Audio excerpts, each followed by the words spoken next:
There's something deeply unsettling about this 1917 military photograph that sits locked away in the Imperial War Museum's restricted archives.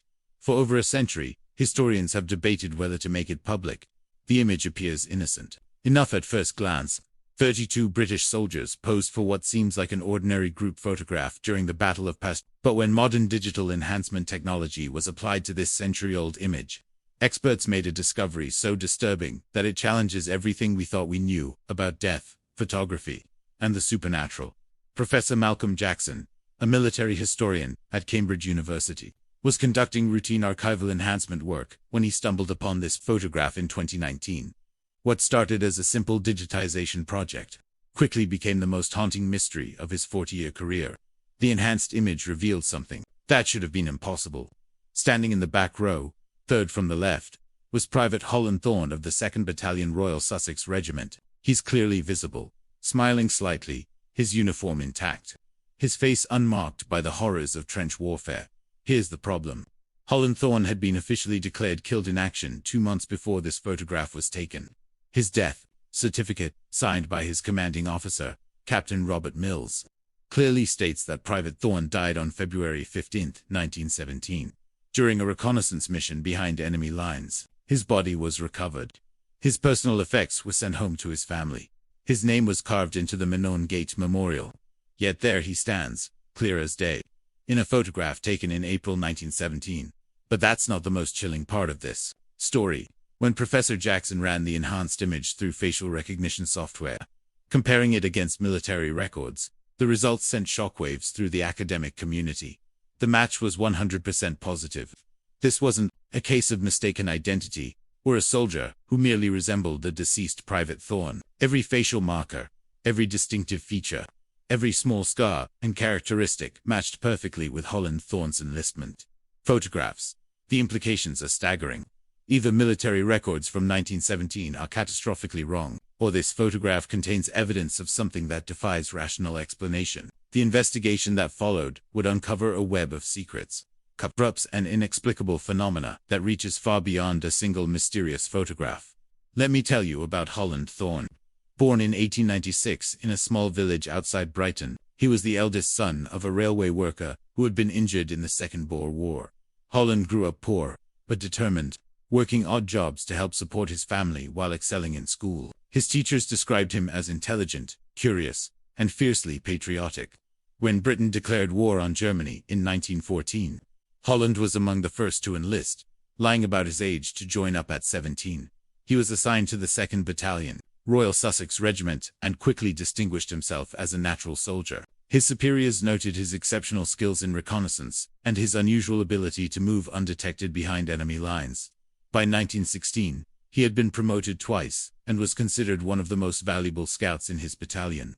His fellow soldiers described him as fearless but not reckless, the kind of man you wanted watching your back in the trenches. The mission that supposedly killed Holland Thorne was classified at the highest levels, according to declassified documents obtained through a Freedom of Information request. Holland was selected for a deep reconnaissance mission into German-held territory near Ypres. The objective was to gather intelligence about German defensive positions ahead of a planned British offensive. It was dangerous work. Soldiers selected for such missions had roughly a 30% survival rate. The official report states that Holland successfully penetrated German lines and was gathering intelligence when he was spotted by a German patrol. A firefight ensued. When British forces later recovered the area, they found Holland's body, along with those of 3 German soldiers. The report noted that Holland had been shot twice in the chest and once in the head. His identification tags were intact. His personal diary, found in his breast pocket, contained entries up until the day of his death. His commanding officer, Captain Robert Mills, personally wrote to Holland's family to inform them of his death. The letter, preserved in family archives, describes Holland as a brave soldier who gave his life in service to king and country. Mills noted that Holland had died instantly and would have felt no pain. The family held a funeral service though. Of course, there was no body to bury. Holland's younger brother James kept his medals and photographs as mementos of his fallen sibling.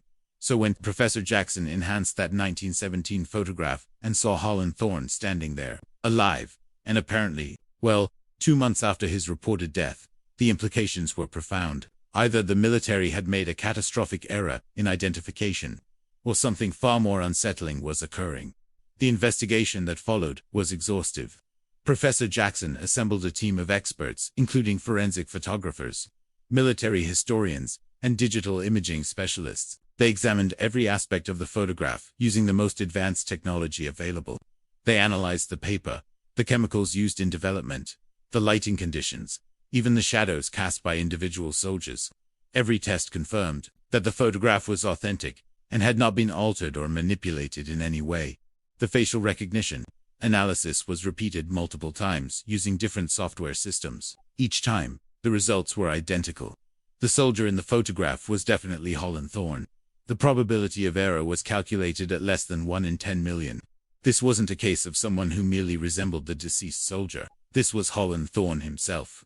But the mystery deepened when researchers examined other soldiers in the same photograph. Standing next to Holland was his childhood friend and fellow soldier, Private Collins Bush.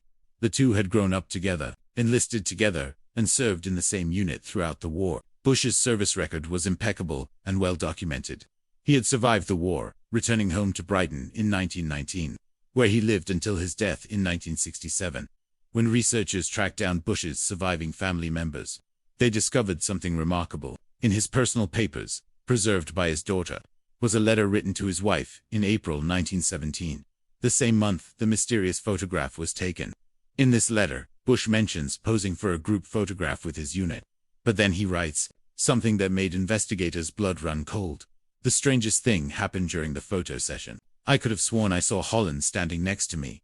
But of course that's impossible since he died in February. Must be the stress of war playing tricks on my mind. This letter, written by an eyewitness at the time, suggests that others also saw Holland Thorne in that photograph session, even though they knew he was already dead. The implications are staggering. Either multiple soldiers were experiencing the same elaborate hallucination, or something genuinely supernatural was occurring. On that battlefield in 1917, the research team decided to investigate further. They examined military records for the entire 2nd Battalion Royal Sussex Regiment, looking for any other anomalies or unexplained incidents. What they discovered was a pattern of strange occurrences that had been systematically suppressed by military authorities. Between February and June 1917, at least 12 different soldiers reported seeing fallen comrades who had been officially declared dead. These sightings weren't random or scattered. They all occurred within a specific sector of the Ypres battlefield, the same area where Holland Thorne had supposedly died. Military censors had removed these reports from official records, dismissing them as cases of shell shock or battle fatigue. But one report survived the censorship. Lieutenant Charles Weatherby, a signals officer, wrote detailed accounts of multiple supernatural encounters in his private diary. His entry for March 23, 1917, described seeing an entire squad of dead soldiers marching across no man's land in broad daylight. According to Weatherby, these weren't hallucinations or tricks of light. They were solid, three-dimensional figures that cast shadows and left footprints in the mud. Weatherby's diary contains numerous such accounts. On April 2nd, he reported seeing dead soldiers manning abandoned German trenches. On April 18th, he described a conversation with a sergeant who had been killed 3 weeks earlier. Most disturbing of all, his entry for April 24th matches exactly with the date the mysterious group photograph was taken.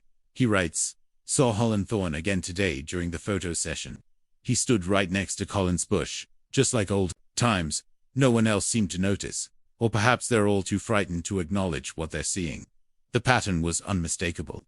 Multiple witnesses, writing independently at the time, all reported seeing the same dead soldiers in the same locations. This wasn't mass hysteria or collective delusion. Something genuinely inexplicable was happening on that battlefield.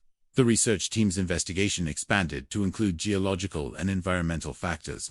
The Ypres battlefield in 1917 was unlike anything in human history. For years of constant artillery bombardment had turned the landscape into an apocalyptic wasteland. An estimated 4.5 million shells had been fired into this relatively small area, creating a moonscape of craters, twisted metal, and churned earth mixed with human remains. The soil analysis revealed something extraordinary. The constant bombardment had created unique electromagnetic conditions in the earth itself.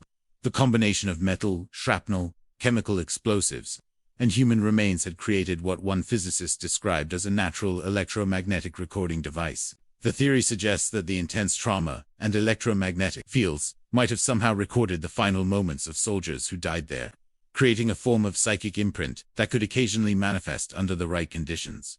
This theory, while scientifically controversial, aligns with numerous historical accounts of paranormal activity on battlefields. The Gettysburg Battlefield in Pennsylvania, the Culloden Battlefield in Scotland, and dozens of other sites where massive loss of life occurred have all been associated with unexplained phenomena. But the scale and intensity of what occurred at Ypres in 1917 was unprecedented. The research team also discovered that the mysterious photograph wasn't unique. Deep in military archives, they found references to at least 6 other photographs from the same time period that contained similar anomalies.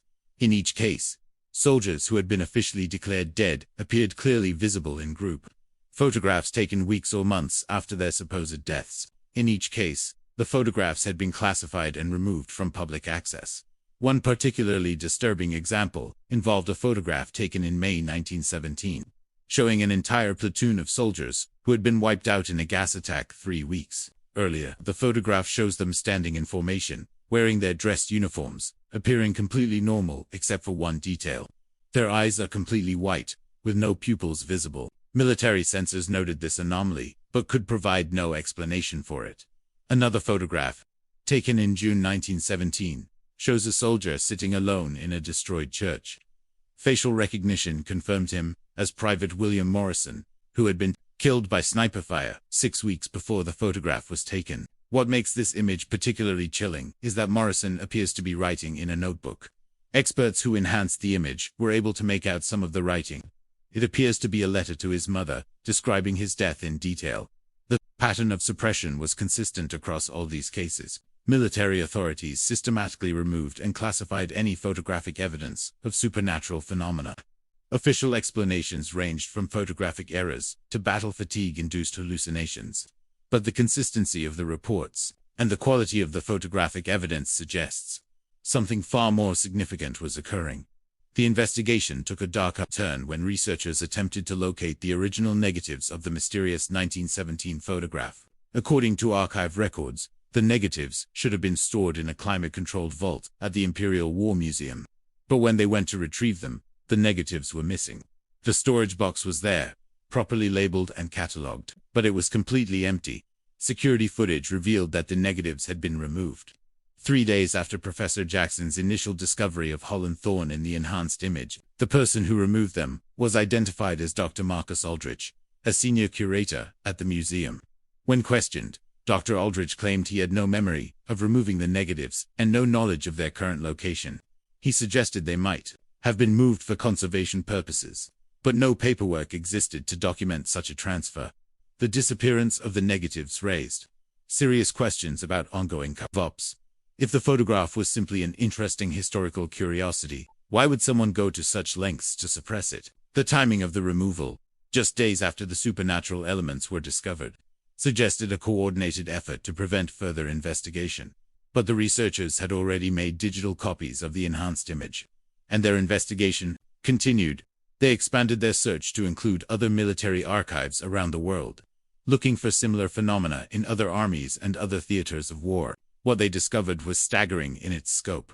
The French military archives contained references to over 200 cases of soldiers photographed after their official deaths, between 1916 and 1918. The German archives, though heavily damaged during World War II, contained fragments of similar reports. Even the American archives, covering the relatively brief American involvement in the war, documented dozens of unexplained photographic anomalies. The pattern was global and systematic. Every major army involved in World War I had encountered and subsequently suppressed evidence of supernatural phenomena on the battlefield. The scale of the cover-up suggested coordination at the highest levels of government and military command. One particularly illuminating document was discovered in the French archives. A memo dated November 1917, marked top secret, discusses the photographic anomaly problem and outlines procedures for identifying and suppressing evidence of supernatural phenomena. The memo, signed by General Philippe Pétain himself, orders that all photographs containing impossible elements be immediately classified. and removed from public access. The memo also reveals the existence of a joint Allied committee established specifically to deal with supernatural phenomena on the Western Front. This committee, composed of high-ranking military officers, scientists, and religious leaders, was tasked with investigating unexplained incidents and developing strategies to prevent public panic. The very existence of this committee confirms that supernatural phenomena were occurring on a scale significant enough to require a coordinated international response. But perhaps the most chilling aspect of this investigation was what happened to the witnesses. Researchers attempting to track down surviving family members of soldiers who had reported supernatural encounters discovered a disturbing pattern. Many of these soldiers had been transferred to different units shortly after making their reports. Others had been sent home on medical leave and subsequently discharged from the military. Some had simply disappeared from military records entirely. The few witnesses who survived the war and lived long enough to be interviewed in later decades all told similar stories. They had been warned never to discuss what they had seen. Some claimed they had been threatened with court-martial or worse if they ever spoke publicly about supernatural encounters. Others reported being visited by mysterious officials. Years after the war ended, men who reminded them of their obligations to maintain military secrecy. One surviving witness, Private George Henderson, was interviewed by researchers in 1987, shortly before his death at age 92. Henderson had served in the same battalion as Holland Thorne and claimed to have seen him multiple times after his supposed death. In his final interview, Henderson revealed something that had haunted him for 70 years. According to Henderson, the dead soldiers didn't just appear randomly. They seemed to be trying to communicate something important.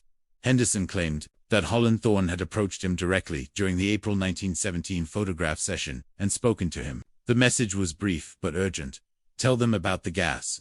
Tell them about the gas in Sector 7. At the time, Henderson didn't understand what Holland meant. But 3 weeks later, British forces launched an attack on Sector 7, the exact area Holland had referenced. The attack was a complete disaster. German forces had laid an elaborate trap, using a new type of poison gas that British intelligence had not detected. Over 800 British soldiers died in the attack, including most of Henderson's unit. Henderson survived only because he had been assigned to a different sector at the last minute. Henderson spent the rest of his life convinced that Holland Thorne had tried to warn the living about the impending disaster.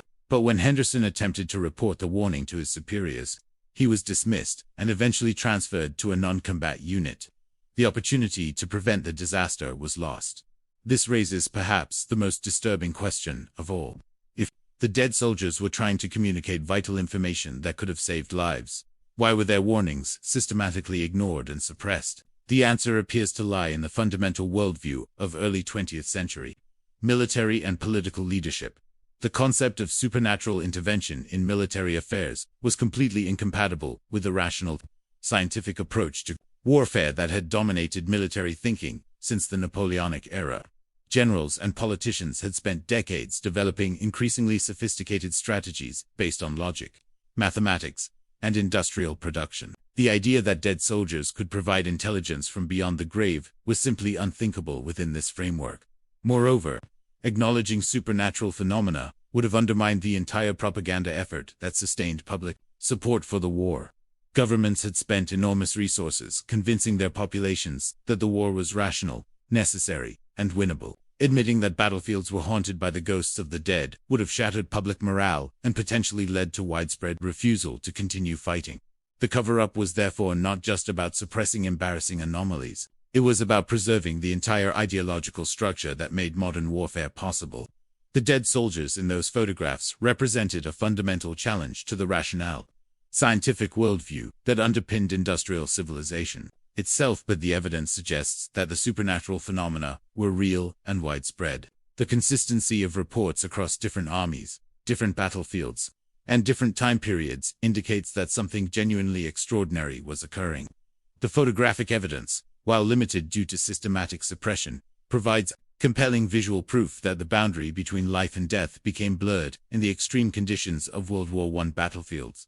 The 1917 photograph of Holland Thorne is therefore not just an interesting curiosity.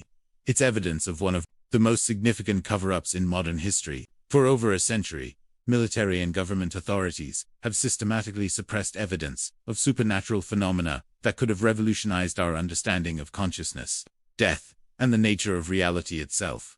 The implications extend far beyond historical curiosity. If the dead can indeed communicate with the living under certain extreme conditions, this knowledge could transform fields ranging from psychology to physics to philosophy. The fact that such evidence has been deliberately suppressed suggests that powerful interests prefer to maintain current paradigms rather than confront uncomfortable truths about the nature of existence. The photograph also raises profound questions about the nature of death itself. Holland Thorne appears completely solid and three-dimensional in the image. He's not translucent or ghostly in the traditional sense. He looks exactly like a living person. This suggests that whatever was happening on those battlefields involved more than simple hallucinations or psychological phenomena. Some researchers have proposed that the extreme trauma and electromagnetic conditions of World War I battlefields created a form of dimensional overlap, allowing the dead to temporarily manifest in the physical world. Others suggest that consciousness itself might be more persistent than previously believed, capable of maintaining coherent existence even after physical death under certain conditions. Whatever the explanation, the evidence is clear that something extraordinary was occurring on World War I battlefields, and that evidence has been systematically suppressed for over a century. The 1917 photograph showing Holland Thorne standing with his living comrades 2 months after his death is just one piece of a much larger puzzle that challenges our most basic assumptions about life, death, and the nature of reality itself. The investigation into this photograph continues, despite official obstruction and the disappearance of key evidence. Researchers are using advanced digital analysis techniques to examine other suspicious photographs from the period. They're also conducting interviews with families of soldiers who reported supernatural encounters, piecing together a comprehensive picture of what really happened on those haunted battlefields. The truth about the 1917 photograph and the broader phenomenon it represents may never be fully revealed. Too much evidence has been destroyed or suppressed. Too many witnesses have died, taking their secrets to the grave. But what remains is enough to prove that our understanding of World War I, and perhaps of death itself, is fundamentally incomplete. The face of Holland Thorne, staring out from that 1917 photograph with eyes that should have been closed forever, serves as a permanent reminder that reality is far stranger and more complex than we have been allowed to believe. His presence in that image, documented and verified beyond reasonable doubt, proves that the boundary between life and death is not as absolute as we have been taught. And perhaps most disturbing of all, it suggests that the dead have been trying to communicate with us all along. We just haven't been listening. Or more accurately, those in power have prevented us from hearing their voices. The question now is whether we're brave enough to finally listen to what they've been trying to tell us for over a century. The chilling evidence contained in this single photograph from 1917 opens a door to possibilities that most people would prefer to keep firmly closed. But the truth has a way of eventually emerging, no matter how deeply it's been buried. Holland Thorne's impossible presence in that group photograph is proof that some truths are too powerful to suppress forever.